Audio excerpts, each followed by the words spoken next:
इसमें जो है सामान्य ज्ञान से रिलेटेड कुछ क्वेश्चंस हैं। आइए हम लोग देखते हैं इसको। तो इसमें सामान्य ज्ञान में हमारा देखिए पहला प्रश्न है, पाकिस्तान के लरकाना ज़िले में सिंधु नदी के तट पर स्थित सिंधु नदी घाटी सभ्यता का एक प्रमुख शहर निम्नलिखित में से कौन सा है। तो ये मोहनजोदड़ो है। इसमें जो है पाकिस्तान के लरकाना ज़िले में सिंधु नदी के तट पर सिंधु नदी घाटी सभ्यता का प्रमुख शहर मोहनजोदड़ो है। मोहनजोदड़ो की खुदाई वर्ष 1922 में राखल दास बनर्जी द्वारा करवाई गई थी। मोहनजोदड़ो का अर्थ होता है मृतकों का टीला। इसे सिंधु सभ्यता की जुड़वा राजधानी भी कहा जाता है। ठीक है, अब देखो दूसरा प्रश्न आपसे क्या कह रहे हैं, योग का वर्णन निम्नलिखित में से किस वेद में किया गया है।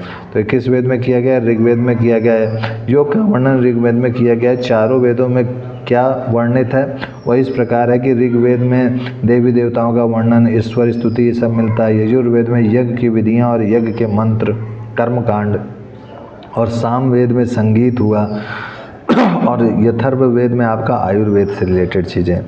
तीसरा प्रश्न आपसे क्या कह रहे हैं कि भारत में जैन मान्यता के अनुसार एक तीर्थंकर को एक तीर्थ के संस्थापक के रूप में परिभाषित किया गया है। 24 तीर्थंकरों में से पहले कौन थे। तो पहले आपके कौन से थे, सी ऋषभनाथ, है ना। तो भारत में जैन मान्यता के अनुसार एक तीर्थंकर को एक तीर्थ के संस्थापक के रूप में परिभाषित किया गया है। ऋषभनाथ जैन धर्म के पहले तीर्थंकर हैं, जबकि महावीर स्वामी आखिरी 24वें अंतिम तीर्थंकर हैं।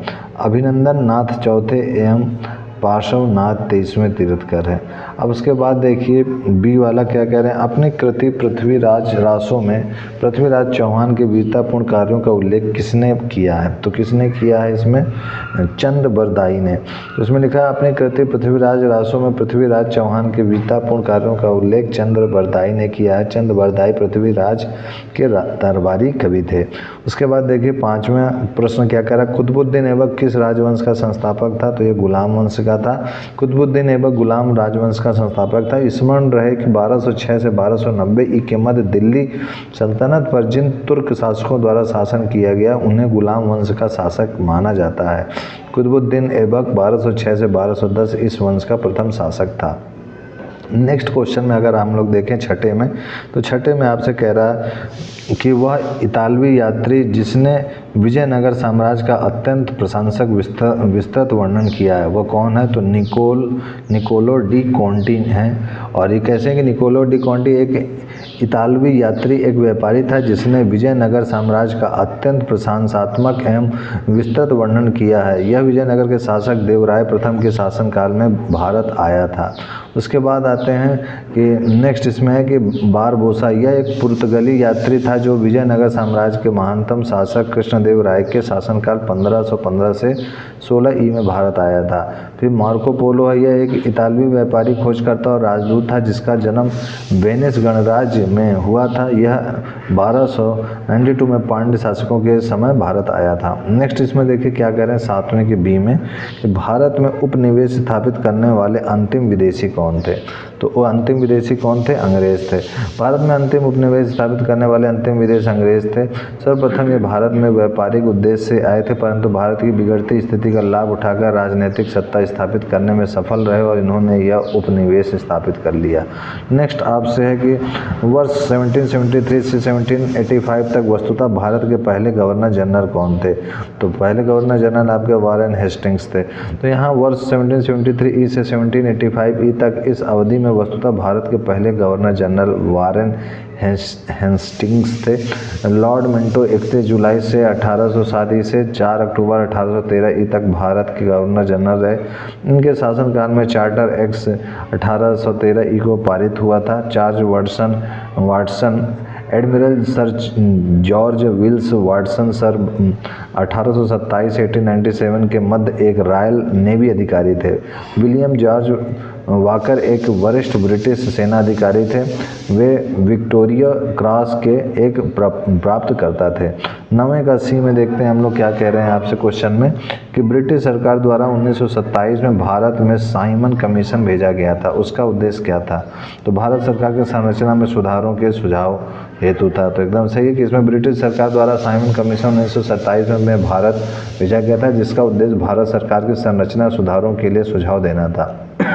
इसके अध्यक्ष सर जॉन साइमन थे, जिसमें कुल 7 सदस्य थे, जिसमें से कोई भी भारतीय नहीं था, इसलिए भारत में इस कमीशन का विरोध हुआ था। नेक्स्ट जो है आपका है 10वां प्रश्न है कि भारत में निम्नलिखित में से कौन सा शहर कर्क रेखा से सबसे दूर है? कर्क रेखा से सबसे दूर कौन सा है आपका? भुवनेश्वर। तो गांधीनगर, रांची, अगरतला, भुवनेश्वर राज्यों की राजधानियों में से भुवनेश्वर कर्क रेखा से सबसे दूर स्थित है। कर्क रेखा भारत के मध्य से होकर गुजरती है। यह भारत के 8 राज्य गुजरात, राजस्थान और क्या कहते हैं मध्य प्रदेश, छत्तीसगढ़, झारखंड और पश्चिम बंगाल, त्रिपुरा व मिजोरम से होकर गुजरती है। नेक्स्ट क्वेश्चन देखिए आपसे क्या कह रहे हैं कि इलायची पहाड़ियाँ निम्नलिखित में से किस पर्वत श्रृंखला में स्थित है? तो ये पश्चिमी घाट में स्थित है। इलायची पहाड़ियाँ पश्चिमी घाटी पर्वत श्रृंखला में स्थित है। पश्चिमी घाट पर्वत श्रृंखला को सह्याद्री पर्वत के नाम से भी जाना जाता है। यह पर्वत श्रृंखला उत्तर से दक्षिण की तरफ 1600 किलोमीटर लंबी है। इस पर्वत श्रृंखला की सर्वोत्तम चोटी कार्दामोम हिल्स है। विंध्याचल भारत के पश्चिम मध्य भाग में स्थित गोलाकार पर्वतमाला है। फिर विंध्याचल पर्वत श्रेणी में प्राचीन युग की परतदार चट्टान पाई जाती है। नेक्स्ट आपसे है 12वें प्रश्न में कि निम्नलिखित में से कौन सी नदी यमुना नदी की सहायक नदी है? तो यमुना नदी की सहायक नदी कल्याणी है। तो इसमें कह रहे हैं यमुना गंगा नदी की सबसे बड़ी सहायक नदी है, क्योंकि चंबल, सिंध, बेताब, केन इसकी सहायक नदियां हैं। लेकिन कल्याणी यमुना नदी की सहायक नदी नहीं है। बंगला के फरका से होकर बांग्लादेश से में प्रभावित होती है। बांग्लादेश में इसे पद्मा कहा जाता है। तो इसका आंसर क्या होगा? डी है। डी है ना, तब सही है। नेक्स्ट क्वेश्चन में आ गया था किस भारतीय राज्य में सर्वाधिक क्षेत्र में वन स्थित है? तो मध्य प्रदेश में वन स्थित है। मध्य प्रदेश राज्य में सर्वाधिक क्षेत्र में वन स्थित है। यहाँ कुल भौगोलिक क्षेत्रफल का 25.11% वन पाए जाते हैं। राज्य का 1/3 हिस्सा वनांचित है और वन्य जीवन का एक रोमांचक चित्रकला प्रस्तुत करता है। नेक्स्ट क्वेश्चन आपसे कह रहे हैं कि 2011 की जनगणना के अनुसार भारत में ईसाइयों का प्रतिशत क्या था? 2011 की जनगणना में तो भारत ईसाई धर्म, हिंदू धर्म और इस्लाम के बाद भारत का तीसरा सबसे बड़ा धर्म है। सिख धर्म से ठीक आगे 27.8 मिलियन 2.78 करोड़ अनुयायी है, जो भारत की जनसंख्या 2011 की जनगणना का 2.3% है। ठीक है, फिर आगे आते हैं 15वें क्वेश्चन की ओर। नेपच्यून के अलावा अन्य किस ग्रह को नीला ग्रह कहते हैं? तो पृथ्वी को। आग्नेय एवं अवसादी शैलों में ताप एवं दाब। अच्छा, ये नेक्स्ट है, पहले इसको क्लियर कर लेते हैं। नेपच्यून के अलावा, नेपच्यून को मतलब वरुण के अलावा पृथ्वी ग्रह को भी नीला ग्रह कहते हैं। वरुण ग्रह का हल्का यानी नेपच्यून ग्रह का हल्का नीला रंग उसके वातावरण में मौजूद मीथेन गैस के कारण होता है। नेपच्यून को वरुण भी कहते हैं। ठीक है, 16वें प्रश्न में कह रहे हैं निम्नलिखित में से कौन सी एक रूपांतरित चट्टान है? तो साइनाइट है रूपांतरित चट्टान। आग्नेय एवं अवसादी शैलों में ताप एवं दाब के परिणाम स्वरूप रूपांतरण या परिवर्तित चट्टानों को रूपांतरित कायांतरित चट्टान कहा जाता है। साइनाइट, ग्रेफाइट हुआ, फिर क्वार्टजाइट, स्लेट आदि रूपांतरित चट्टान के उदाहरण हैं। अब उसके बाद देखिए नेक्स्ट प्रश्न में आपसे है कि नेक्स्ट प्रश्न में आपसे कह रहा है 17वें में कि लेबान की राजधानी क्या है? तो इस क्वेश्चन में देखो आपसे कह रहा है लेबनान की राजधानी है बेरूत। तो यहाँ पर लेबनान आधिकारिक रूप से लुबनान गणराज्य पश्चिमी एशिया में भूमध्य सागर के पूर्वी तट पर स्थित एक देश है। लेबान की राजधानी बेरूत है। उसके बाद देखिए 18वें प्रश्न में क्या कह रहा है। नेक्स्ट क्वेश्चन में इसमें आपसे कह रहे हैं निम्नलिखित रेगिस्तानों में से हिमालय पर्वत श्रृंखला से निर्मित हुआ कौन सा वर्षा छाया रेगिस्तान है जो हिंद महासागर से वर्षा ले जा रहे बादलों का अवरुद्ध करता है? तो तकला मकान रेगिस्तान। तो इसमें क्या कह रहे हैं आपसे? तकला मकान मरुस्थल मध्य एशिया में स्थित रेगिस्तान है। इसका अधिकांश भाग चीन द्वारा नियंत्रित सिंजियांग प्रांत में है। यह दक्षिण से कुनलुन पर्वत श्रृंखला, पश्चिम से हिमालय पर्वत की पामीर पर्वत श्रृंखला से घिरा हुआ है। यह शुष्क शीत रेगिस्तान है। गोबी मरुस्थल मंगोलिया में स्थित जो हिमालय श्रृंखला का भाग नहीं है। नेक्स्ट क्वेश्चन आपसे देखो क्या कह रहे हैं कि निम्न में से कौन सा एक शहर वाला देश है। एक शहर वाला देश कौन सा है भाई? सिंगापुर। तो सिंगापुर एक ऐसा देश है जहाँ केवल एक ही शहर है, दक्षिण एशिया में मलेशिया और इंडोनेशिया के बीच में स्थित है। 54 छोटे छोटे द्वीप से मिलकर बने इस देश को सिंहों का देश कहा जाता है। यहाँ के ज़्यादातर लोग अन्य देशों से आकर निवास करते हैं। 20वां क्वेश्चन कह रहा है आपसे फिल इन द ब्लैंक, राष्ट्रीय उद्यान में सबसे अधिक एक सींग वाले गैंडे पाए जाते हैं। एक सींग वाले गैंडे पाए जाते हैं कहाँ पर? काजीरंगा में। तो यहाँ काजीरंगा में पाए जाते हैं, यानी काजीरंगा राष्ट्रीय उद्यान असम राज्य में स्थित है। यह एक सींग वाले गैंडे के लिए प्रसिद्ध है। इसे 1974 में राष्ट्रीय उद्यान का दर्जा दिया गया है। वर्ष नेक्स्ट क्वेश्चन 21वें में कह रहे हैं कि 2018 में किस शहर में नाबार्ड ने जलवायु परिवर्तन केंद्र स्थापित किया है? तो लखनऊ में किया है। वह 2018 में लखनऊ शहर में नाबार्ड ने जलवायु परिवर्तन केंद्र स्थापित किया। इस केंद्र का उद्देश्य सरकारी, निजी, वित्तीय और गैर सरकारी कार्यक्रमों को जलवायु परिवर्तन से होने वाले दुष्प्रभाव की जानकारी देना व इसका समाधान निकालना है। नेक्स्ट क्वेश्चन आपसे कह रहे हैं 22वें में कि फरवरी 1948 में भारतीय संविधान के प्रारंभिक मसौदे को किसने तैयार किया था? तो यहाँ पर बेनेगल नरसिंह राव ने किया था। तो फरवरी 1948 में भारतीय संविधान के प्रारंभिक मसौदे को बेनेगल नरसिंह राय ने तैयार किया था, जिन्हें वीएन रॉय के नाम से भी जाना जाता है। ये संविधान सभा के सलाहकार भी थे। नंदलाल बोस ये भारत के प्रसिद्ध चित्रकार थे तथा इन्होंने संविधान की मूल प्रति का डिज़ाइन तैयार किया था। श्याम प्रसाद मुखर्जी ये प्रसिद्ध शिक्षाविद, चिंतक और भारतीय जनसंघ के संस्थापक थे। व्यवहार राम मनोहर सिंघा एक भारतीय चित्रकार थे, जिन्हें भारत के संविधान की मूल अंतिम पांडुलिपि में चित्रण के लिए जाना जाता है।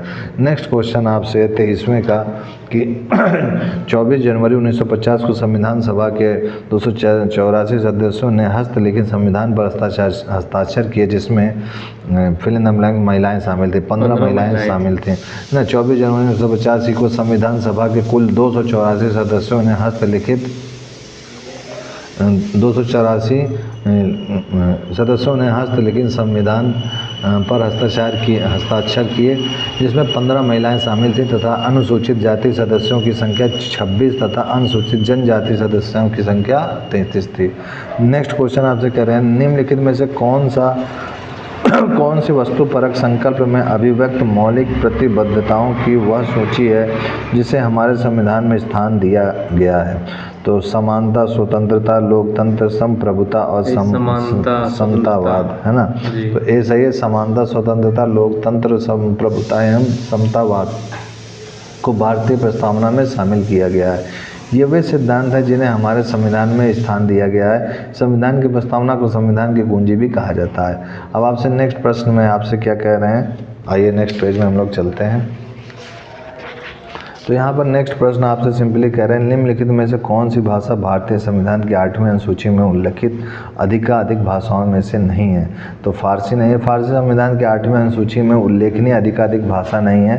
भारतीय संविधान की 8वीं अनुसूची में मान्यता प्राप्त 22 भाषाओं का उल्लेख किया गया है। इस अनुसूची में आरंभ में 14 भाषाएँ शामिल थीं। वर्ष 1967 में सिंधी भाषा को जोड़ा गया। इसके बाद कोंकणी, मणिपुरी और नेपाली भाषा को 1992 में जोड़ा गया और 2003 में बोडो, डोगरी, मैथिली और संथाली को शामिल किया गया। नेक्स्ट क्वेश्चन आपसे कि भारतीय संविधान के राजनीति निर्देशक सिद्धांत की अवधारणा निम्नलिखित में से किससे ली गई है?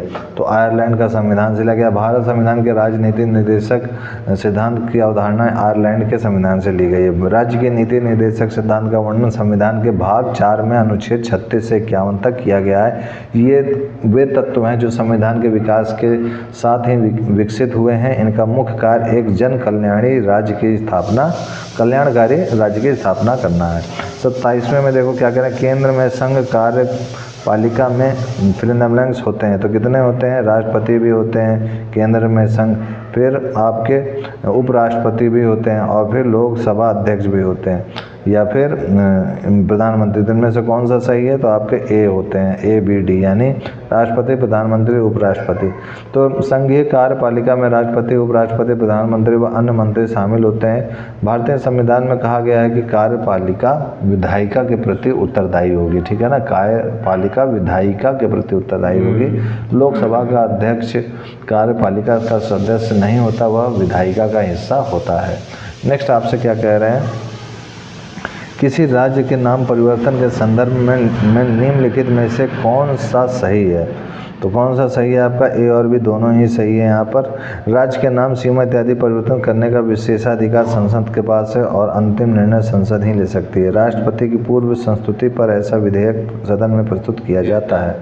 तो सही है बात है ये कि सी आंसर इसका सही होगा। किसी राज्य, भारत संविधान के अनुच्छेद 3 के अंतर्गत संसद किसी राज्य का क्षेत्र बढ़ा सकती है, किसी राज्य का क्षेत्र घटा सकती है, किसी राज्य की सीमाओं में परिवर्तन कर सकती है तथा किसी राज्य के नाम में परिवर्तन कर सकती है। अनुच्छेद 3 के अंतर्गत नए राज्यों की स्थापना वर्तमान राज्यों के भागों को मिलाकर की जा सकती है। इसके अतिरिक्त अनुच्छेद 2 के अंतर्गत राज्यों की स्थापना नए राज्य क्षेत्र को अर्जित करके की जा सकती है। इनका परिवर्तन करने के लिए राष्ट्रपति की पूर्व संस्तुति पर ही ऐसा विधेयक सदन में प्रस्तुत किया जाता है।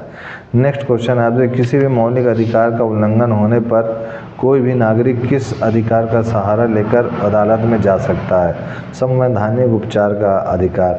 जैसे कि आपसे कहें कि मौलिक अधिकार का उल्लंघन होने पर कोई भी नागरिक संवैधानिक उपचारों के अधिकार अनुच्छेद 32 के अंतर्गत न्यायालय में जा सकता है।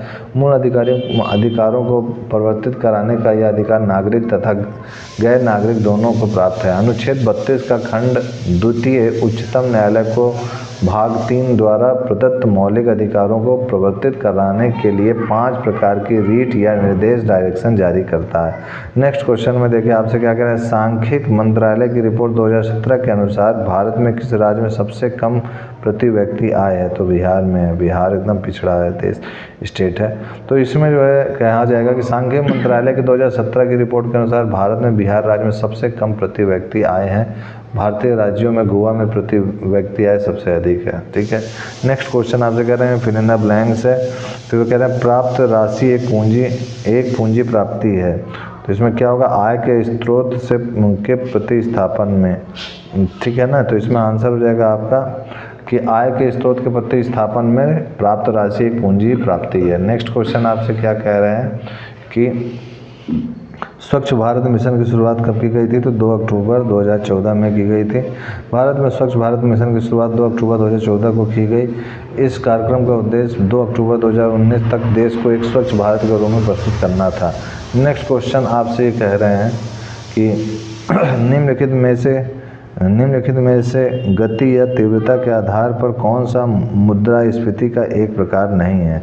तो लागत जन मुद्रास्फीति, लागत जन मुद्रास्फीति। तो इसमें क्या कह रहे हैं कि सिंपली मुद्रास्फीति या महंगाई किसी अर्थव्यवस्था में समय के साथ विभिन्न माल व सेवाओं की कीमत में होने वाली सामान्य वृद्धि है।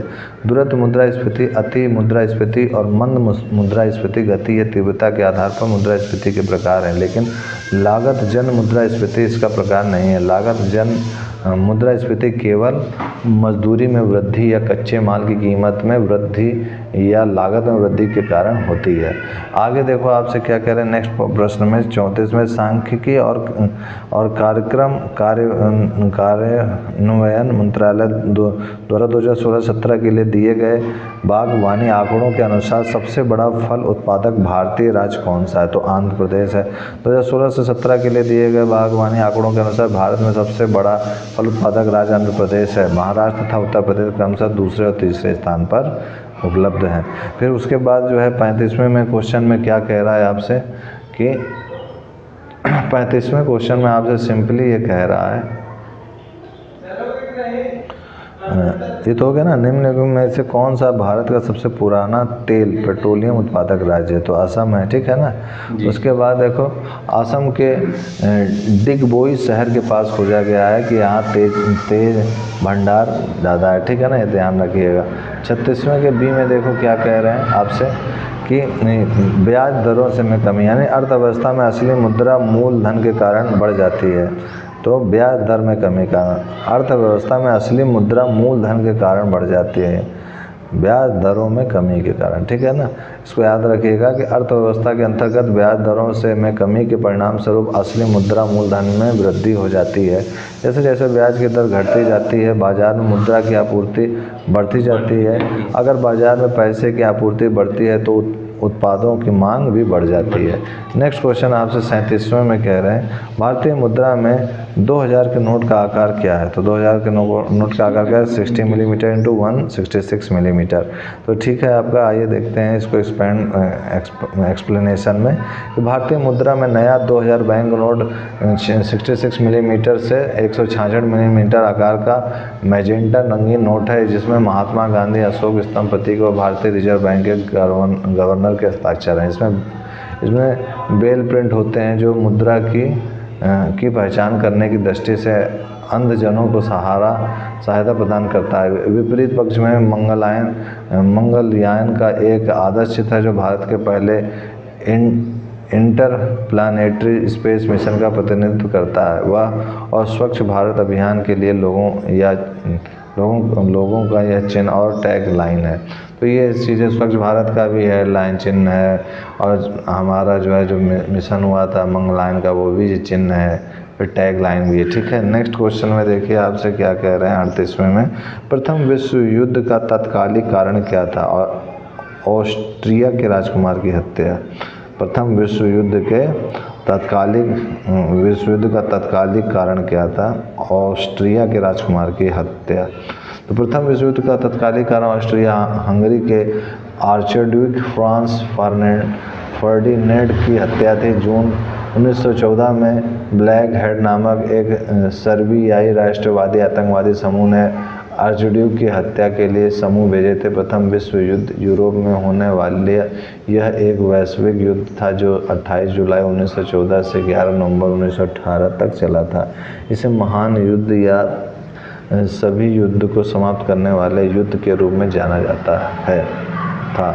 नेक्स्ट क्वेश्चन आपसे क्या कह रहे हैं, जरा 39 क्वेश्चन पढ़ो, जरा चंद्रभूषण क्या कह रहा है 39 क्वेश्चन। ये तो हो गया। अमेरिका के स्वतंत्रता संग्राम के नेता कौन थे। नेक्स्ट क्वेश्चन हमारा 39 में, अमेरिका के स्वतंत्रता संग्राम के नेता कौन थे। तो वो वाशिंगटन थे। अमेरिकी क्रांति के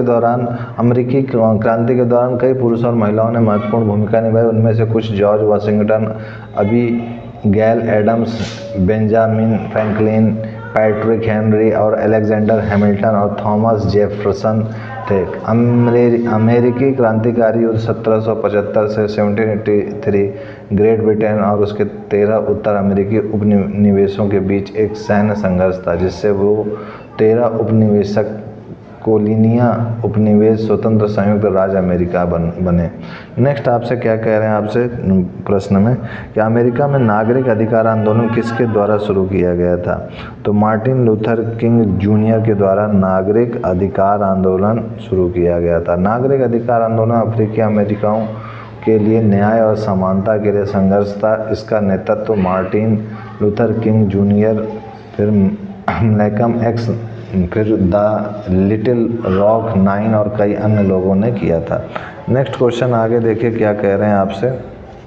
40वें के बाद हमारा जो है नेक्स्ट है आपसे 41वें में कि निम्न में से कौन सी प्रतिरोधकता की एक इकाई है। मीटर। तो ओम मीटर है, ओम मीटर सही है। तो ओम मीटर प्रतिरोधकता की एक इकाई। ओम मीटर विद्युत प्रतिरोधकता की श्रेणी में एक इकाई है। इसे ओम मीटर के नाम से भी जाना जाता है। यह इकाई आमतौर पर एसआई इकाई प्रणाली में उपयोग की जाती है। ओम मीटर की विमा यानी MLT 3L2 होती है, जहां M द्रव्यमान है, L लंबाई है और T समय है और I क्या है, विद्युत प्रवाह है। ध्यान रखिएगा। अब आते हैं हम लोग नेक्स्ट क्वेश्चन पे। प्रकाश वर्ष मापने की इकाई है। तो प्रकाश वर्ष किसको मापने की इकाई है, दूरी को। प्रकाश वर्ष दूरी मापने की इकाई है। प्रकाश वर्ष खगोलीय दूरी की वह इकाई है जो कि एक साल में प्रकाश द्वारा तय की गई दूरी के बराबर है। ब्रह्मांड के विशाल होने के कारण इसकी दूरी को किलोमीटर में नहीं नापा जा सकता, इसीलिए ग्रहों व तारों के बीच की दूरी मापने के लिए प्रकाश वर्ष का प्रयोग करते हैं। नेक्स्ट क्वेश्चन आपसे कह रहे हैं एक वृत्ताकार चकती का जड़त्व आघूर्ण इसके किसी व्यास के पारित होगा। तो किस व्यास के पारित होगा? ये आपका 43 का I=mr²/2 के में बात। किसी चकती का जड़त्व आघूर्ण यानी मोमेंट ऑफ इनर्शिया कह रहा है I, उसके केंद्र से गुजरती और इसके तल के लंबवत अक्ष के परित यानी I=mr²/2 होगा, जहाँ पर m चक्र मास होता है और r जो है आपका क्या होता है, जिसके अराउंड वो रोटेट कर रहा है वहाँ से और सेंटर के एक्सिस के बीच की दूरी। अब देखो 44 क्या कह रहे हैं क्वेश्चन में कि ग्रहों की गति का संचालन होता है केपलर के नियम द्वारा। तो हम लोग पढ़ ही चुके हैं जी कि ग्रहों की गति का संचालन केपलर के नियम द्वारा होता है। केपलर ने ग्रहों की गति के संबंध में 3 नियम दिए थे। प्रथम नियम क्या था कि प्रत्येक ग्रह सूर्य के परित दीर्घ वृत्ताकार पथ पर गति करता है तथा सूर्य उस दीर्घ वृत्त के किसी एक फोकस पर होता है। विभिन्न ग्रहों की कक्षाएं भिन्न भिन्न होती हैं, इसे कक्षाओं का नियम भी कहते हैं। द्वितीय नियम कहता है कि सूर्य से ग्रह तक जाने वाली एक रेखा दीर्घ वृत्त के समान क्षेत्रों को समान समय में पूरा करती है। अर्थात जब कोई ग्रह जैसे जैसे सूर्य के निकट आता है ग्रह की गति तेज हो जाती है और जब उससे दूर होता है तो ग्रह की गति क्या हो जाती है, धीमी हो जाती है। तृतीय नियम क्या है कि किसी ग्रह के आवर्त काल का वर्ग उसकी कक्षा के अर्ध त्रिज्या के घन के समानुपाती होता है, इसे काल का नियम भी कहते हैं, यानी T² directly proportional to 1/r³। Okay, तो ये हो गया आपका। फिर आते हैं हम लोग नेक्स्ट क्वेश्चन की ओर अपने। r³ के 1/r³ के इन्वर्सली प्रोपोर्शनल है। 45वें प्रश्न में आते हैं हम लोग कि निम्न में से कौन सी युक्ति विद्युत ऊर्जा को यांत्रिक ऊर्जा में परिवर्तित करती है। तो विद्युत मोटर आपका है ये। विद्युत मोटर एक ऐसी युक्ति है जो विद्युत ऊर्जा को यांत्रिक ऊर्जा में परिवर्तित करती है। विद्युत मोटर एक ऐसी युक्ति है जिसका उपयोग विद्युत जनरेटर के विपरीत विद्युत ऊर्जा को यांत्रिक ऊर्जा में परिवर्तित करने के लिए किया जाता है। विद्युत मोटर 2 प्रकार की होती है, AC मोटर, DC मोटर। प्रत्यावर्ती धारा को यांत्रिक शक्ति में परिवर्तित करती है। DC मोटर प्रत्यक्ष धारा को यांत्रिक शक्ति में परिवर्तित करती है। ठीक है, नेक्स्ट क्वेश्चन देखो। आपने ये तो मुझसे पूछ ही लिया था कि 1 जूल बराबर है ना 46 में 1 जूल बराबर क्या होता है, 1 न्यूटन मीटर होता है। कैसे होता है कि आपको पता है कि जो एनर्जी होता है वो उसकी यूनिट भी जूल होती है और जो वर्क होता है उसकी भी यूनिट जूल होती है। तो वर्क जो होगा आपका फोर्स इंटू डिस्प्लेसमेंट होगा। तो फोर्स क्या होता है न्यूटन में और डिस्प्लेसमेंट मीटर में, तो न्यूटन मीटर होगी इसकी। नेक्स्ट क्वेश्चन आपसे क्या कह रहे हैं 46 के बाद 47 कह रहे हैं कि 2 पिंडों के बीच गुरुत्वाकर्षण बल R के निम्न रूप में परिवर्तित होता है। तो इनमें से कौन सा हो जाएगा, तो सबको पता है फोर्स G(m1m2)/r²। तो किसके इन्वर्सली प्रोपोर्शनल हुआ, r², 1/r² के। फोर्स जो है 1/r² के। ठीक है, नेक्स्ट क्वेश्चन आपसे क्या कह रहे हैं कि किस वस्तु का पृथ्वी की सतह से पलायन वेग है। पृथ्वी की सतह से पलायन वेग है, तो कौन सा होगा। किसी वस्तु का पृथ्वी की सतह से पलायन वेग 11.2 किलोमीटर से होता है। 11.2 किलोमीटर प्रति सेकंड से होता है। ठीक है, वह न्यूनतम वेग जिस पर किसी वस्तु को प्रक्षेपित करने पर वह ग्रह के गुरुत्वाकर्षण क्षेत्र से बाहर निकल जाए और कभी पृथ्वी पर वापस न आए, यह न्यूनतम वेग ही पलायन वेग कहलाता है। नेक्स्ट आपसे क्वेश्चन में क्या कह रहे हैं, बीटा क्षय परिणाम है। बीटा किसका क्षय परिणाम है कि बीटा क्षय कमजोर बल का परिणाम है जो अपेक्षाकृत लंबे क्षय काल की विशेषता है। परमाणु भौतिक में बीटा क्षय एक प्रकार का रेडियोधर्मी क्षय है जिसमें एक परमाणु नाभिक से एक बीटा कण तेज ऊर्जावान इलेक्ट्रॉन या पॉजिट्रॉन उत्सर्जित होता है जो मूल न्यूक्लियाइड को उस न्यूक्लियाइड के आइसोबार में बदल देता है, आइसोबार में। फिर उसके बाद आपसे कह रहे हैं कि बीटा क्षय के लिए जिम्मेदार अन्योन्य क्रिया कमजोर अंतःक्रिया है, एक बल जो गुरुत्वाकर्षण विद्युत चुंबकीय परमाणु बल से अलग है। 50वां क्वेश्चन हम लोग पहुंच चुके हैं। 50वें क्वेश्चन में देखो क्या कह रहा है, खुली वायु में कुछ दिन छोड़ देने पर सिल्वर की वस्तुएं काली हो जाती हैं। क्यों काली हो जाती हैं, क्योंकि उन पर इनमें से कौन सा होगा? सिल्वर सल्फाइड की परत बन जाती है, यानी डी ऑप्शन सही होगा। तो ध्यान रखिए कि खुली वायु में कुछ दिन छोड़ देने पर सिल्वर की वस्तुएं काली हो जाती हैं, क्योंकि उनमें सिल्वर सल्फाइड की परत बन जाती है। ठीक है, अब आते हैं हम लोग नेक्स्ट क्वेश्चन की ओर। 50वें के बाद है नेक्स्ट क्वेश्चन, हमारा नेक्स्ट वीडियो में हम लोग देखेंगे। ठीक है ना। नेक्स्ट क्वेश्चन है इस बार, कह रहा है कि किस उत्पाद के लिए साइट्रिक अम्ल मुक्त अम्ल के रूप में होता है? तो कौन सा साइट्रिक अम्ल मुक्त अम्ल के रूप में होता है? नींबू में। हाँ, तो साइट्रिक अम्ल मुक्त अम्ल के रूप में नींबू में होता है। नींबू में साइट्रिक एसिड मुक्त रूप से मौजूद होता है, जिसमें एक विशिष्ट खट्टा स्वाद होता है और साथ ही इसमें एस्कॉर्बिक एसिड भी होता है, जिसे आमतौर पर विटामिन सी के रूप में जाना जाता है। साइट्रिक एसिड नींबू के अलावा संतरा, नारंगी एवं मौसमी में भी पाया जाता है। इमली में टार्ट्रिक एसिड तथा सिरके में एसिटिक एसिड तथा सेम में फैलोइक एसिड पाया जाता है। नेक्स्ट क्वेश्चन है आपके लिए, यानी ये नींबू में होगा, ये सही है। 52 में देखिए आपसे कह रहे हैं कि किस उत्पाद के लिए हॉलमार्क का उपयोग होता है? तो ज्वेलरी में हॉलमार्क का उपयोग होता है। तो इसमें क्या कह रहे हैं आंसर में कि एक्सप्लेनेशन में कि प्लेटिनम, सोना, चांदी, हीरा आदि के आभूषणों की गुणवत्ता की पहचान के लिए हॉलमार्क चिन्हों का प्रयोग किया जाता है। हॉलमार्क के आभूषण अंतर्राष्ट्रीय मानक के अनुसार होते हैं। इस पर भारत सरकार की प्रत्याभूति होती है। नेक्स्ट क्वेश्चन आपसे 53 में क्या कह रहे हैं कि पीतल, जर्मन सिल्वर और गन मेटल तांबे की मिश्र धातु है। तांबे के अतिरिक्त और कौन सी धातु इन तीनों में पाई जाती है? तो तांबे से अतिरिक्त और कौन सी धातु इन तीनों में पाई जाती है? तो इसका उत्तर हो जाएगा ए, यानी जस्ता। नेक्स्ट क्वेश्चन आपसे कह रहे हैं लैक्टिक अम्ल कौन सी समावयवता प्रदर्शित करता है? तो कौन सी समता प्रदर्शित करता है ये? प्रकाशिक समावयवता। ठीक है, लैक्टिक एसिड प्रकाशिक समावयवता प्रदर्शित करता है। लैक्टिक अम्ल एक कार्बनिक अम्ल है। यह एक चिरल अणु है जिसमें दो प्रकाशिक समवाय एल लैक्टिक अम्ल और डी लैक्टिक अम्ल शामिल हैं, जिसमें एल आइसोमर जीवित जीवों में सबसे आम है। तो जैसा हम लोग इसका अगर देखें फिगर में, तो इसका फिगर में इस टाइप से बनेगा कि एक लेवोडेक्स्ट्रोटरी जिसे कहते हैं और एक डेक्स्ट्रोरोटेटरी। तो इस टाइप से होगा कि ये मिरर इमेज हमने ऐसे ऐसे बना दी है। ये आपका कार्बन है, सेंट्रल में H है, इधर से ये OH होगा, इधर से ये COOH होगा और इधर से ये हो जाएगा CH3।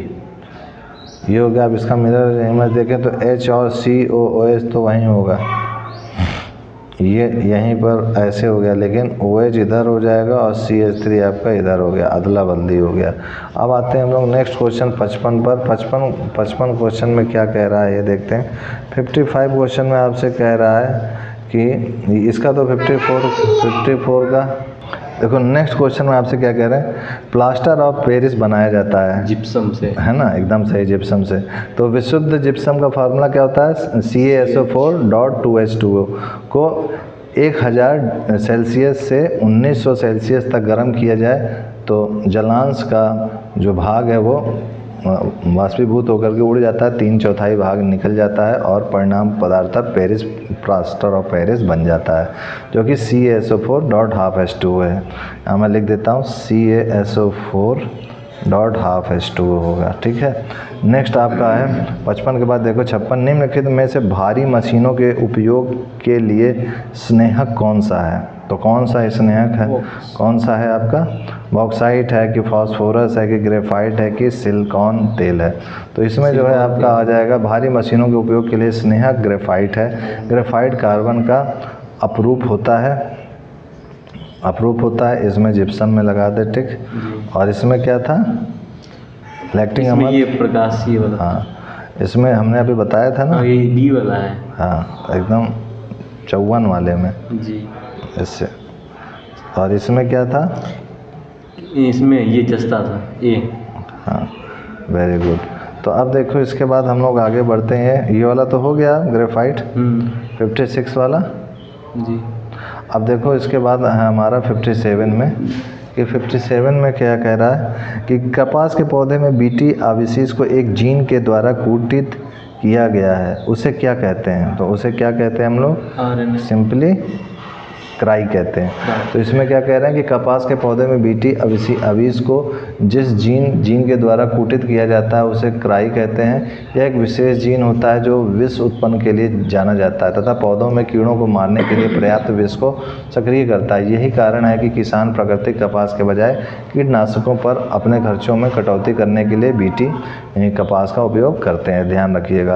तो 58 में क्या कह रहे हैं कि शैवाल तथा कवक के मध्य सहजीविता कहलाती है। क्या कहलाती है आपकी ये? लाइकेन। तो आपका लाइकेन शैवाल और कवक के बीच सहजीवी संबंध है जहां दोनों प्रजातियां एक दूसरे को लाभ पहुंचाती हैं। कवक शैवाल के लिए पोषक तत्वों और पानी को अवशोषित करता है और बदले में शैवाल से भोजन प्राप्त करता है। तो ये आपका बी हो गया पार्ट, ठीक है ना। अब उसके बाद देखिए दूसरा प्रश्न आपसे इसमें 59 में क्या कर रहा है, दो अस्थियां आपस में एक दूसरे से किससे जुड़ी होती हैं। तो भाई दो अस्थियां आपस में एक दूसरे से किससे जुड़ी होती हैं? अस्थि से। वसामय, उपाशित और कंडरा या फिर स्नायु। तो डी ऑप्शन सही है, स्नायु से। दो अस्थियां आपस में जोड़ लिगामेंट यानी स्नायु द्वारा जुड़ी होती हैं, जबकि अस्थियों का मांसपेशियों से जोड़ कंडरा कहलाता है, ठीक है ना। नेक्स्ट क्वेश्चन आपसे क्या कह रहे हैं, कौन सा शब्द अन्यों से संबंध नहीं रखता है। तो इसमें आपका हो जाएगा महाधमनी, ठीक है ना। अब उसके बाद आगे बढ़ते हैं हम लोग 61 के सी में कि प्रकाशग्राही कोशिकाएं या शलाका तथा शंकु उपस्थित होती है। तो यहाँ पर क्या होगा सही कि सी होगा रेटिना में। क्यों होगा कि शलाका कोशिकाएं व शंकु कोशिकाएं आंखों में मौजूद रेटिना में उपस्थित होती हैं। हमारी आंखों में मौजूद लेंस रेटिना पर एक छवि बनता है। रेटिना में दृष्टिपरक नसें होती हैं जो इस जानकारी को मस्तिष्क तक ले जाती हैं। रेटिना पर दो प्रकार की प्रकाशग्राही कोशिकाएं होती हैं। शलाका कोशिकाएं, ये कोशिकाएं कम रोशनी में देखने में सक्षम होती हैं। वे प्रकाश के प्रति बहुत संवेदनशील होती हैं। आकार और वस्तुओं की गति का पता लगा सकती हैं लेकिन रंग का अनुभव नहीं कर सकती हैं। शंकु कोशिकाएं, ये कोशिकाएं वस्तु के रंगों का पता लगा सकती हैं लेकिन प्रकाश के प्रति कम संवेदनशील होती हैं। 62 प्रश्न देखो क्या कह रहे हैं आपसे कि खोजी गई प्रथम जीवाणुरोधक एंटीबायोटिक थी, कौन सी है? पेनिसिलिन थी, ये याद रखना, पेनिसिलिन खोजी गई प्रथम एंटीबायोटिक थी जिसकी खोज अलेक्जेंडर फ्लेमिंग ने की थी, ये ध्यान रखना। और टेट्रासाइक्लिन दूसरी एंटीबायोटिक है, ये जो आपका है टेट्रासाइक्लिन ये दूसरी है। 63 क्वेश्चन में क्या कह रहे हैं, वायवीय श्वसन में ग्लूकोज के विखंडन से प्राप्त होता है। किससे विखंडन से प्राप्त होता है? वायवीय श्वसन में ग्लूकोज के विखंडन से लैक्टिक अम्ल या फिर कार्बन डाइऑक्साइड प्राप्त होता है। जो श्वसन ऑक्सीजन की उपस्थिति में होता है उसे वायवीय तथा जो ऑक्सीजन की अनुपस्थिति में उसे अवीय श्वसन कहते हैं। नेक्स्ट क्वेश्चन में आपसे क्या कह रहा है क्योंकि ब्रेड बनाने में फिलिंदमनस उपयोग किया जाता है। क्या उपयोग किया जाता है ब्रेड बनाने में? तो सैक्रोमाइसिस सेरेविसी प्रयोग किया जाता है। इसको याद रट लो एकदम कि सैक्रोमाइसिस खमीर की गई कई प्रजातियां सहित एक जीन्स है जो बेकिंग वाइन बनाने के लिए उपयोगी है। ईस्ट को सैक्रोमाइसिस सेरेविसी के नाम से भी जाना जाता है। ये ब्रेड के आटे में मौजूद कार्बोहाइड्रेट को कार्बन डाइऑक्साइड में बदल देता है। ईस्ट के इसी गुण का उपयोग बेकिंग के लिए किया जाता है। नेक्स्ट क्वेश्चन देखो 65 में क्या कह रहा है कि कटी जलीय एवं कच्ची सतहों पर कौन से सूक्ष्म जीव पनपते हैं। तो कौन से सूक्ष्म जीव पनपते हैं? सी वाले, क्लैसोस्ट्रीडियम बैट्यूलिनम, ठीक है ना, बैट्यूलिनम। तो ये ध्यान रखिएगा कि बैसिलस गण के स्टेफिलोकोकस कुल में संबंधित ग्राम घनात्मक जीवाणु एक जीन्स को स्फटिक ऑर्गेनिज्म कहा जाता है, जो कि हमने लिखा हुआ है कि क्लैसोस्ट्रीडियम बैट्यूलिनम, इसको याद रखना एकदम। फिर उसके बाद देखो 66 क्वेश्चन में क्या कहता है, सर्वप्रथम किस देश ने महिला को मतदान की अनुमति प्रदान की थी। तो कौन सा ऐसा है? सी है, न्यूजीलैंड ने की थी सबसे पहले। और कब की थी? 28 नवंबर में की थी और 1892 में की थी और न्यूजीलैंड में हुआ था, ठीक है ना। अब इसके बाद आगे बढ़ते हैं हम लोग नेक्स्ट क्वेश्चन की ओर अपने 66 के बाद 67 क्वेश्चन जरा पढ़ो क्या कह रहा है। निम्न में से, हाँ पढ़ते रहो, मैं सुन रहा हूँ, पढ़ो आप क्वेश्चन। निम्न में से कौन सा सही है? जाकिर हुसैन भारत के पहले मुस्लिम राष्ट्रपति थे। मोहम्मद हिदायतुल्लाह भारत के पहले मुस्लिम राष्ट्रपति थे। फारूकीद्दीन अली मोहम्मद भारत के पहले मुस्लिम राष्ट्रपति थे APJ अब्दुल कलाम, ये है डी वाला। अच्छा ठीक है।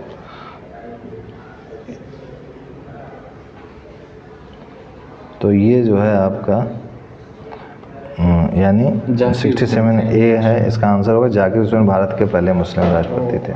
ध्यान रखिएगा। नेक्स्ट क्वेश्चन आपसे क्या करें, उत्तर पूर्व ग्रामीण आजीविका परियोजना में किस अंतर्राष्ट्रीय संगठन ने सहायता की थी? तो किस अंतर्राष्ट्रीय संगठन ने सहायता की थी? विश्व बैंक ने। उत्तर पूर्व ग्रामीण आजीविका परियोजना में विश्व बैंक अंतर्राष्ट्रीय संगठन ने सहायता की थी। ग्रामीण आजीविका परियोजना का उद्देश्य गरीब ग्रामीणों को सक्षम और उत्पादक बनाना है। यह परियोजना 2012 में प्रारंभ की गई थी। विश्व बैंक की स्थापना जुलाई 1944 में की गई थी। संयुक्त राष्ट्र बाल कोष की स्थापना 15 जुलाई 2014 को की गई थी और एशिया विकास बैंक की स्थापना 19 दिसंबर 1966 को की गई थी। नेक्स्ट क्वेश्चन में देखो आपसे क्या कह रहा है, बिहार में सेवा का अधिकार कानून कब लागू किया गया था?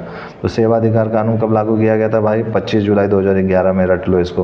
बिहार में सेवा अधिकार कानून 25 जुलाई 2011 को लागू किया था। मध्य प्रदेश में 18 का 2010 को सेवा का अधिकार अधिनियम लागू करना वाला भारत का पहला राज्य बना और बिहार कानून को लागू करने वाला दूसरा राज्य है। यह अधिनियम सरकारी अधिकारियों के बीच भ्रष्टाचार को कम करने तथा पारदर्शिता और सार्वजनिक जवाबदेही बढ़ाने के लिए है। नेक्स्ट क्वेश्चन है आपसे कि बिहार में कुल संसदीय निर्वाचन क्षेत्रों की संख्या है? ये तो पहले भी हम लोग पढ़ चुके हैं, 40 है। नेक्स्ट क्वेश्चन आपका गणित से अब आ गया है। देखो गणित में आपसे क्या कह रहा है, इनको मल्टीप्लाई करना है, को 10 से विभाजित किया जाता है तो शेषफल क्या होगा? तो ये आपको सिंपली क्या करना है कि यदि 1433, 1433 एंड 1422 एंड 1425 को 10 से विभाजित किया जाता है तो शेषफल क्या होगा? शेषफल क्या होगा? रिमाइंडर क्या बचेगा? संख्या के इकाई स्थान का आपस में गुणा करने पर, जैसे कि हम लोग 3, 2, 5 है तो 5 दूने 10, 10 गुणे 3 30। तो अब 30 को 10 से विभाज्य करने पर यह पूरी तरह से विभाज्य हो जाएगा, अतः शेषफल क्या होगा? 0 होगा। ठीक है ना, ये चीज़ ध्यान रखना। कैसे किया समझ में आया ना कि इसके यूनिट प्लेस को क्या किया, मल्टीप्लाई किया। 5 दूने 10, 10 गुणे 3 30, 30 को 10 से डिवाइड किया तो डिवाइड हो गया, रिमाइंडर 0 आ रहा है, यानी ये पूर्णतः शेषफल क्या होगा? इसका 0 होगा। नेक्स्ट क्वेश्चन में आपसे क्या कह रहे हैं, इसको कॉपी में हम लोग करते हैं। कॉपी आपने ओपन नहीं की है, कोई बात नहीं, हम ओपन कर लेते हैं। और यहाँ पर देखिए कॉपी में हमने इसका 72 क्वेश्चन में कह रहा है कि अंडर रूट है, फिर 9 - 2 है, फिर रूट है, फिर 11 - 6 √2 है। तो ये है हमारे पास, तो इसको जो है सॉल्व करना है। इसकी निकटतम वैल्यू क्या होगी? तो देखो ये अंडर रूट पहले बना देते हैं, फिर 9 लिखते हैं, -2 लिखते हैं, फिर इस 11 को हम लोग क्या लिख सकते हैं? 3 का स्क्वायर प्लस √2 का स्क्वायर। हाँ। तो 9 तो 11 हो गया ना, हो गया। और -2ab यानी 2 × 3 × √2, ये हो गया हमारा। और ये इसके अंदर तो रूट है ही है। अब इसको देखो 9 - 2 और फिर उसके बाद रूट किया और ये क्या हो गया? 3 - √2 का होल स्क्वायर। तो ये हो जाएगा हमारा 9 - 2 और ये रूट से रूट स्क्वायर है तो रूट हट जाएगा, तो यहाँ आएगा 3 - √2 आ जाएगा। ठीक है, प्लस क्यों होगा? नहीं, माइनस ही होगा। अब उसके बाद देखो ये 9 तो मल्टीप्लाई करेंगे 3 × 2 = 6 और ये प्लस हो जाएगा 2 √2। तो इसको सॉल्व करेंगे, 9 - 6 क्या हो जाएगा? 3। तो 3 + 2 √2 ये हो गया। अब इसको और अगर सिंप्लीफाई करें तो हम लोग और कर सकते हैं कि 3 को क्या लिख सकते हैं कि सिंपली इसको लिख सकते हैं कि 3 + 2 × 1 × √2 ऐसे। अब इसको 3 को हम लोग लिख सकते हैं कि 1 का स्क्वायर प्लस √2 का स्क्वायर प्लस 2 × 1 × √2। समझ में आ रहा है? तो ये हो जाएगा अंडर रूट में 1 + √2 का स्क्वायर। तो ये क्या हो जाएगा हमारा? 1 + √2। तो यानी यही आपका आंसर हो जाएगा 1 + √2। तो 1 + √2, हाँ, तो 1 + 1.412 होता है √2 का स्क्वायर रूट निकालने पर, तो जाएगा 2.412। तो 2.4 यानी सी ऑप्शन इसका सही होगा, ये सी वाला इसका सही होगा। नेक्स्ट क्वेश्चन में देखो आपसे क्या कह रहा है, सिंपली कि कह रहा है कि यदि a 1 2 3 है तो a के घात समुच्चय पावर सेट में कितने अवयव होंगे? तो 2 की पावर 3 होगा। तो यहाँ पर सिंपली जो है ये एक पूरा माना जाएगा, ये 3 एलिमेंट नहीं माने जाएंगे क्योंकि ये ब्रैकेट में लिखा हुआ है, तो ये पूरा एक माना जाएगा। तो 2 की पावर 1 होगा तो 2 ही होगा, यानी इसका आंसर बी होगा। ठीक है, इसका आंसर बी होगा। कैसे हुआ समझ में आया ना? हाँ। 2 की पावर n होता है पावर सेट, तो n क्या? Number of element. Number of elements क्या हैं? 1 1 है, ये 1 2 3 मत करना क्योंकि ये एक ब्रैकेट में लिखा हुआ है इसलिए इसको एक एलिमेंट काउंट करेंगे। अगर ये ब्रैकेट ना लगा होता, ये वाला जो इसके अंदर लगा है, तो 3 एलिमेंट में आता है, तो 3 काउंट में आता। समझ में आ रहा है ना? चलो अब नेक्स्ट क्वेश्चन में देखो, यहाँ कह रहे हैं कि 1 + 2/x की पावर n और 1 - 2/x की पावर 9 है, तो इसके प्रसार में कितने पद हैं? तो इसको आओ करते हैं हम लोग, कितने पद होंगे प्रसार में, ये आपसे पूछ रहा है। तो ये हो जाएगा हमारा सिंपली 1 + 2/x की पावर 9 और फिर हो जाएगा 1 - 2/x की पावर 9। तो ये a + b और a - b बन रहा है, तो ये हो जाएगा a² और -2/x का होल स्क्वायर और ये पूरा पावर क्या हो गया 9। तो इसको सॉल्व करेंगे तो क्या हो जाएगा 1 और इधर से करेंगे तो क्या हो जाएगा 4/x² और ये 9।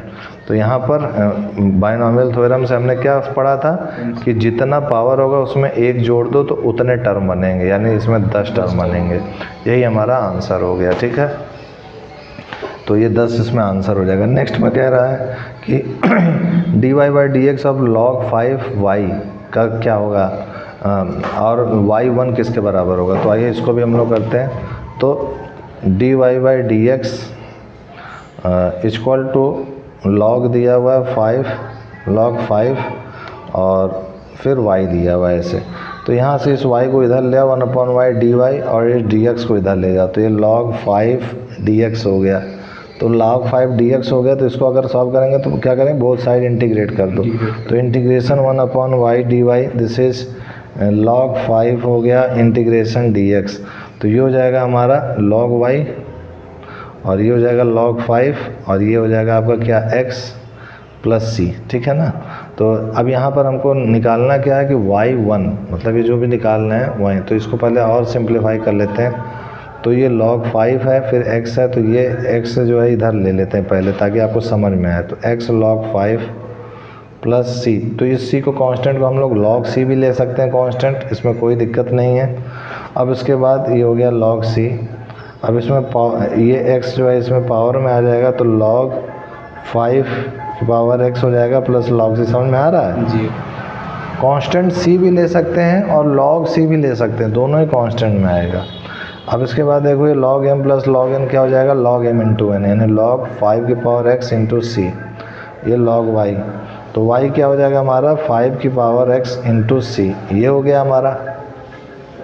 तो 5 की पावर x × c। अब हमें y1 निकालना है, तो ये y अगर 1 निकालें तो क्या हो जाएगा यहाँ पर 5 की पावर, पहले यहाँ पर ऐसे लिखेंगे कि अगर x 0 हो जाए तो ये हमारा क्या दे देगा, सिंपली y की वैल्यू पहले यहाँ पर अगर पुटअप करते हैं, और x अगर 0 हो जाए तो क्या हो जाएगा, ये हमारा ऐसे लिखते हैं log y = x जो है 0 हो गया तो 5 की पावर 0 यानी 1, तो ये log 1 + log c। तो यहाँ से हमको क्या मिला सिंपली कि y = log c, और यहाँ पर जो हमारा कांस्टेंट है log 5 एक था ना, 5 यहाँ पर x की जगह 0 रख दिए, तो 5 की पावर 0 क्या होता है 1 होता है। तो ये y = जब ये हो गया हमारा y = हमारा log c यहाँ से आ गया, और यहाँ पर अगर हम लोग साफ रखें तो x 0 रखें तो y = c हमारा मिला। तो यानी सिंपली हमारा y = 1 रखेंगे तो हो जाएगा 5 की पावर 1 × log 5, तो ये हमारा सिंपली हो जाएगा 5 log 5।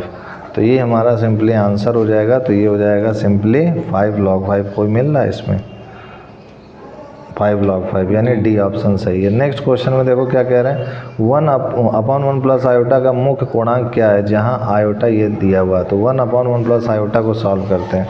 तो आइए इसको सॉल्व करते हैं हम लोग। तो ये हो जाएगा हमारा सिंपली 1/1 + आयोटा, तो ये 1 - आयोटा और 1 - आयोटा से ऊपर नीचे मल्टीप्लाई और डिवाइड कर दिए, तो 1 - आयोटा हो गया। फिर इधर करेंगे तो ये a + b a - b है, तो ये 1 का स्क्वायर माइनस आयोटा का स्क्वायर, तो ये हो जाएगा 1 - आयोटा, ये 1 हो जाएगा और माइनस आयोटा स्क्वायर हो गया। आयोटा स्क्वायर क्या होता है -1 होता है, तो 1 - -1, तो ये हो जाएगा 1 - आयोटा/2। कोई ऑप्शन मिल रहा है कि अभी और भी सॉल्व करना है, जहाँ आखा मुख्य कोणांक पूछ रहा है, यानी इसका एंगल निकालने को कह रहा है पोलर फॉर्म में। तो ये हो जाएगा हमारा simply theta = tan inverse y/x, ठीक है ना। तो यहाँ पर चूँकि हमारा जो मेन चीज़ है वो आ रहा है 1/2 माइनस 1/2 आयोटा, यानी अगर इसका कोऑर्डिनेट हम लोग देखें तो ये x होगा और ये y होगा, तो y निगेटिव में आ रहा है, तो यहाँ रखेंगे tan इनवर्स मॉडुलस -1/2 अपॉन 1/2। और यहाँ पर आपका चूँकि ये आपका किस कोऑर्डिनेट में जा रहा है, x कोऑर्डिनेट पॉजिटिव है और y कोऑर्डिनेट नेगेटिव है, तो किस कोऑर्डिनेट में जाएगा, देखो ये है हमारा कोऑर्डिनेट, तो यहाँ सब दोनों x y पॉजिटिव होता है, यहाँ पर नेगेटिव प्लस और यहाँ नेगेटिव नेगेटिव और यहाँ प्लस माइनस। तो देखो ये प्लस और माइनस हो रहा है ना, तो यानी फोर्थ कोऑर्डिनेट में नेगेटिव होता है, तो फार्मूले में आगे नेगेटिव लगा दो। अब इसको सॉल्व करोगे तो माइनस समझ में आ रहा है, tan इनवर्स 1/2 कट जाएगा और माइनस 1 का मॉडुलस निकालेंगे तो केवल 1 आएगा, तो ये आएगा tan इनवर्स 1 क्या होता है, π/4 होता है, -π/4 इसका आंसर सही होगा। समझ में आ रहा है कि नहीं? आ रहा नहीं पढ़ते समझ में पल्ला भी नहीं पड़ता। तब 76 है ये, वीडियो में एक बार फिर से देख लोगे ना तो पूरी तरह समझ में आएगा, ठीक है ना। अब ये हो गया हमारा, फिर उसके बाद देखो कौन से क्वेश्चन नंबर में पहुँचे हम लोग, 77 में देखो क्या कह रहा है कि प्रथम 5 प्राकृतिक संख्याओं के वर्गों का औसत होगा। तो प्रथम 5 क्या होंगे कि आपके 1 square plus 2 square plus 3 square plus 4 square plus 5 square, और इनका अपॉन में 5 बार 5 से डिवाइड कर दो, तो ये 1 प्लस 4 प्लस 9 प्लस 16 प्लस 25 बटे 5, तो क्या हो जाएगा आपको 16 9 25 25 25 50 50 और 5 55 55 बटे 5 क्या हो जाएगा 11 हो गया। तो देखो कोई 11 ऑप्शन मिल रहा है, तो डी वाला आपका फिर आंसर होगा, ठीक है ना जी। अब आगे आते हैं, इस पर टिक लगा देते हैं डी वाले में। अब देखो उसके बाद 78 क्वेश्चन में आपसे क्या कह रहा है, निम्न बारता वितरण से पौधों की मध्य ऊंचाई ज्ञात कीजिए। तो ऊंचाई सेंटीमीटर में दिया और पौधों की संख्या दी हुई है, तो इसमें जो है आप कर लो इसको सिंपली, फॉर्मूला होता है आपका मध्य ऊंचाई, यानी मध्य ऊंचाई इसका फॉर्मूला का F1 x1 plus F2 x2 plus F3 x3 plus F4 x4 plus F5 x5, और अपॉन में आपका हो जाएगा F1 plus F2 plus F3 plus F4 plus F5, ये हो गया। अब इसको अगर रखेंगे F1 क्या है 5, x1 क्या है 61, यहाँ से ये आपका F1 है और ये आपका x1, मतलब ये x सीरीज़ है और ये F है, तो 5 गुणे 61 पे 18 गुणे 64, 18 गुणे 64 फिर 42 गुणे 67 फिर 27 गुणे 70 फिर आपका 8 गुणे 73, और अपॉन में हो जाएगा फिर इनका 5 18 42 27 8, ठीक है। अब इनको सॉल्व करेंगे आप तो क्या आएगा 305 फिर 1152 फिर 2814 फिर 1890 फिर 584, और ये डिवाइड करेंगे किससे 100 से, तो ये क्या हो जाएगा हमारा 6745 डिवाइडेड बाई 100, तो 67.45 सेंटीमीटर, ठीक है ना, यही आंसर हो गया। अब देखो 67 पॉइंट, ये डी वाला, तो ये डी वाला आपका होगा। नेक्स्ट आपसे कह रहे हैं किसी स्तंभ के शिखर के उन्नयन कोण की स्पर्श रेखा उसकी छाया के शीर्ष बिंदु पर 3/4 है, तो स्तंभ की ऊंचाई और छाया की लंबाई में अनुपात होगा। तो आइए इसको निकालते हैं। तो यहाँ पर जो है सिंपली ये आपको है थीटा, ये 3 है, ये 4 है, तो यहाँ से आपको जो है ऊंचाई और छाया क्या हो जाएगा 3:4 ही होगा, यानी यही आंसर होगा, यानी 3:4 ही होगा, बी आंसर सही है, ठीक है। नेक्स्ट क्वेश्चन आपसे कह रहा है 80 में कि cos थीटा का मान ज्ञात कीजिए जिसके लिए समीकरण 2 cos थीटा x + 1/x संभव है, x वास्तविक है। तो यहाँ पर सिंपली आपसे कह रहा है 2 cos थीटा = x + 1/x, ठीक है। तो यहाँ से अगर इसको सॉल्व करेंगे तो ये 2x cos थीटा हो जाएगा और ये x² + 1 हो जाएगा, x² + 1 अपॉन में x था, इधर हमने भेज दिया। अब यहाँ पर ये क्वाड्रेटिक इक्वेशन बन रहा है, x² इसको इधर लाते हैं, तो -2 cos थीटा x + 1 = 0, तो ये क्वाड्रेटिक इक्वेशन बन रहा है। क्वाड्रेटिक इक्वेशन में डिस्क्रिमिनेंट > 0, यानी b² - 4ac > 0, तो b क्या है, ये है -2, यानी -2 cos theta whole square -4, a है हमारा 1 और c है हमारा क्या 1। ग्रेटर देन इक्वल टू 0, तो ये हो जाएगा हमारा 4 cos square theta 4 greater than equal to 0, तो ये हो जाएगा cos square theta is greater than equal to 1। cos square theta हमारा ग्रेटर देन और इक्वल टू 1 आ गया, यानी सिंपली बात है कि अगर cos square theta equal to 1 करेंगे तो cos थीटा की वैल्यू ±1 आ जाएगी, यानी इसका आंसर सी सही होगा। ठीक है ना जी। अब देखो नेक्स्ट क्वेश्चन में हम लोग आते हैं कि हिंदी में कुछ प्रश्न हैं। इनमें से कौन से निबंधकार भारत तेंदुएगिन निबंधकार नहीं है? भारत तेंदुएगिन निबंधकार नहीं है, तो इसमें ए है गुलाब राय नहीं है, प्रताप नारायण मिश्र हैं, राधा चरण गोस्वामी हैं और बालकृष्ण भट्ट भी हैं। ठीक है ना, ध्यान रखिएगा कि गुलाब राय भारत तेंदुएगिन निबंधकार नहीं है, बाबू गुलाब राय द्विवेदी युग निबंधकार हैं। उनकी आत्मकथा का नाम है मेरी असफलताएं। इसमें क्या कह रहे हैं 82 में कि इनमें से किस रचनाकार की कहानियाँ देश विभाजन से संबंधित हैं? तो देश विभाजन से संबंधित कौन सी है आपकी? भीष्म साहनी।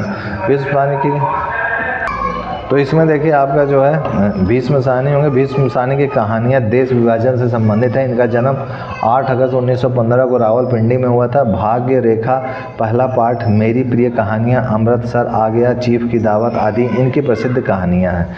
फिर उनमें से आपका 83 क्वेश्चन में देखिए क्या कह रहे हैं, सूर्यकांत त्रिपाठी निराला कृत सरोज स्मृति के संदर्भ में कौन सा कथन सही नहीं है? तो यह निराला की प्रयोगवादी रचना है, ये सही नहीं है। ठीक है ना, यह निराला की प्रयोगवादी रचना। निराला ने यह शोक गीत 1935 में अपनी 18 वर्षीय पुत्री सरोज के निधन के उपरांत लिखा था। इसका प्रथम प्रकाशन 1938 से 1939 में प्रकाशित द्वितीय अनामिका के प्रथम स्मरण में हुआ है। ठीक है ना, ये चीज़ समझ में आई आपको जी। अब देखो नेक्स्ट क्वेश्चन में हम लोग आते हैं आपके कि तार सप्तक के संपादक कौन थे? तो सच्चिदानंद, हीरानंद, वात्सायन आज्ञे थे, ये याद रखिएगा। मजदूरी और प्रेम शीर्षक प्रसिद्ध निबंध किसके द्वारा लिखित है?